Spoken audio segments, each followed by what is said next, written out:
इतिहास में कभी-कभी एक जीत इतनी भारी पड़ती है कि वो जीतने वाले को ही हमेशा के लिए बदल देती है।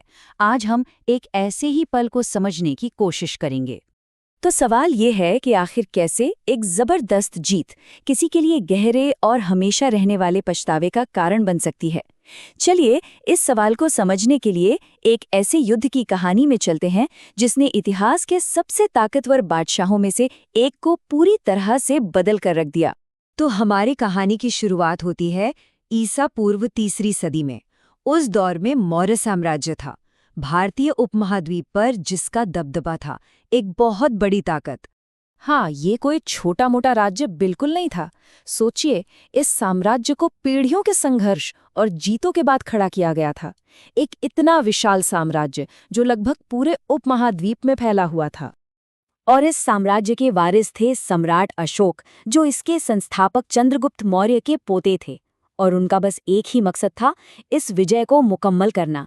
अपने शासन के शुरुआती दिनों में अशोक अपनी क्रूरता और महत्वाकांक्षा के लिए इतने मशहूर थे कि उन्हें चंड अशोक का नाम मिला, यानी भयंकर अशोक।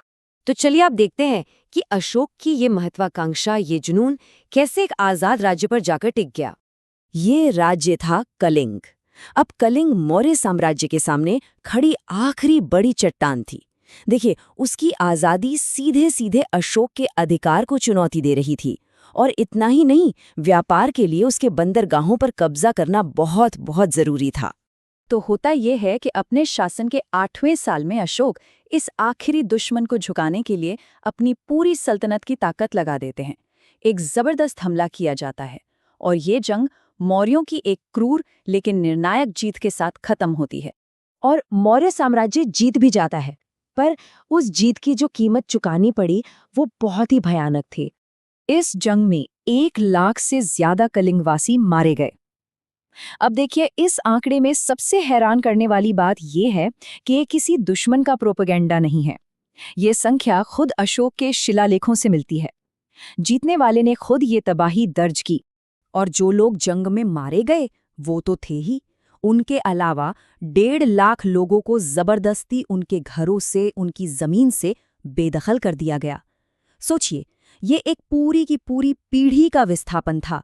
इसका मकसद था कलिंग की हिम्मत को, उसकी पहचान को ही खत्म कर देना।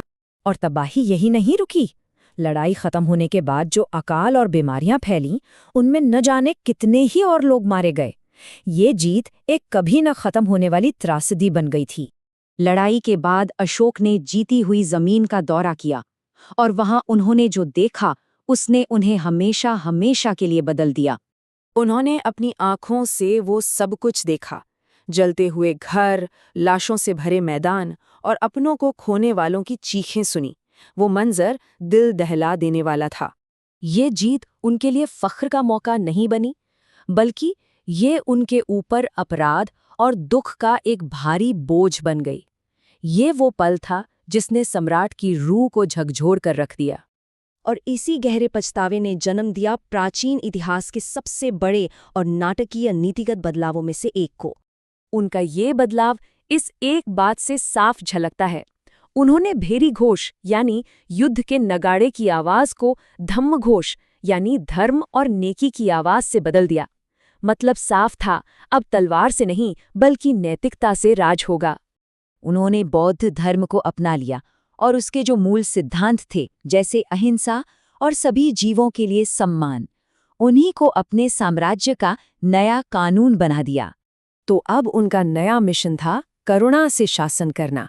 मतलब अब और सैनिक विस्तार नहीं होगा, जानवरों और प्रकृति की रक्षा की जाएगी, सभी धर्मों का सम्मान होगा, अस्पताल और आराम घर बनवाए जाएंगे, और सबसे जरूरी, अपनी प्रजा की भलाई के लिए काम किया जाएगा, यहाँ तक कि अपनी सरहदों के बाहर भी। तो इस तरह अशोक का बदलाव इतना गहरा था कि जो कल तक चंड अशोक यानी भयंकर अशोक कहलाता था, वो अब धम्म अशोक यानी धर्मात्मा अशोक बन गया। इतिहास का एक सबसे बेरहम विजेता, शांति का सबसे बड़ा दूत बन चुका था। अशोक और कलिंग की ये कहानी हमें एक बहुत पुराने और मुश्किल सवाल पर सोचने को मजबूर करती है कि क्या हिंसा से कभी स्थायी शांति हासिल की जा सकती है।